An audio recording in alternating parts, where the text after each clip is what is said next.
大家好，我是 Rahayu. Whenever I meet my Chinese residents, I always say, 你吃饱了没有？住在这里好吗？ And after a conversation, I would pass them some apples and say, 平平安安，身体健康。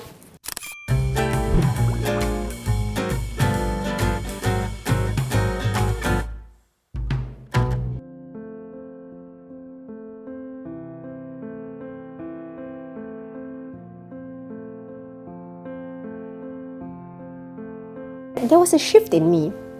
I must say at one point, especially after I gave birth, I didn't want to know, I didn't know what to tell people.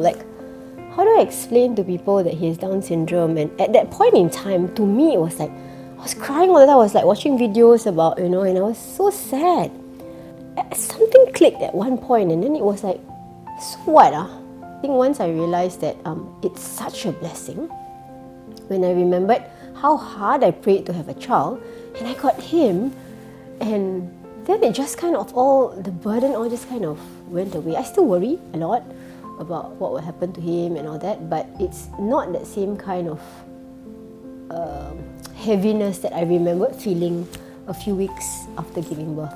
So it's really, I feel a lot lighter. I feel so grateful, and everything is a gift. Hi everyone, this is Aiden. Aiden, my wish for you is that you grow up happy, healthy, courageous, and that people are kind to you and that you are also kind to the world. Happy Children's Day!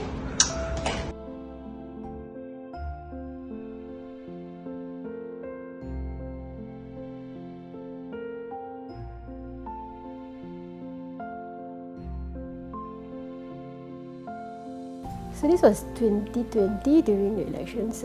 I was campaigning when my son was in hospital. He had an infection of the brain. I was in KK, and he had to go through a few surgeries. And being there for 2 months, sleeping with my son in the hospital, the nurses were so kind. I'll stay up quite late because I have to finish my emails and all that. And I'll be at the corner. So they know that I don't sleep very well and much. And there were a lot of times when my son would fuss in the night, and they would quietly tiptoe and just settle him for me. Yeah, and without waking, I'll be waking up in the middle, and then they're trying to, so they don't bother me with it, so they let me sleep. I had faith in the healthcare system, I had faith in the doctors, so that was a trust that I already had. So when I was asked to go to MOH, I was actually I was also very, very nervous because I didn't know anything about the sector. But I felt that perhaps I could come in as a perspective of a user, regular person who knows how it feels to be in the system and who appreciate that. And maybe I needed to feel that way, then be part of a team that does policy, to really know how it feels to have someone not well.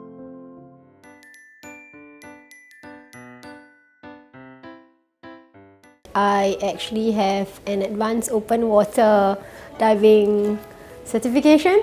I don't know if it's expired, but I was diving a long time ago, and so this is proof of it, a photo of me underwater. I actually made a pledge, this was I think last year, to not buy new clothes, save for Hari Raya, for and National Day. And I then had to wear my clothes again and again.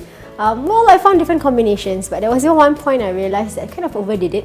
I've been going to this particular estate in the same outfit, and it's quite funny because there's a photo here of me wearing this outfit, and there's a notice board of a few events where I'm wearing the same shirt. The other thing is I had contributed to this book, Letters of the Law. I wrote about my own experiences, and there was this story that I shared, and it was actually a story about how I met my husband. It's very unromantic. We were dating different people. I was dating someone else, he was dating someone else, and really he's not my type, I'm not his type, but I think we became friends after that, and the rest is history. I think it was because I suspended judgment. I didn't have any expectations, and was open to meet new people, or learn about someone new whom I had thought was not my type, that I found the love of my life. So for me, it was telling my younger self to be willing to explore and be willing to be open to new experiences. Bye!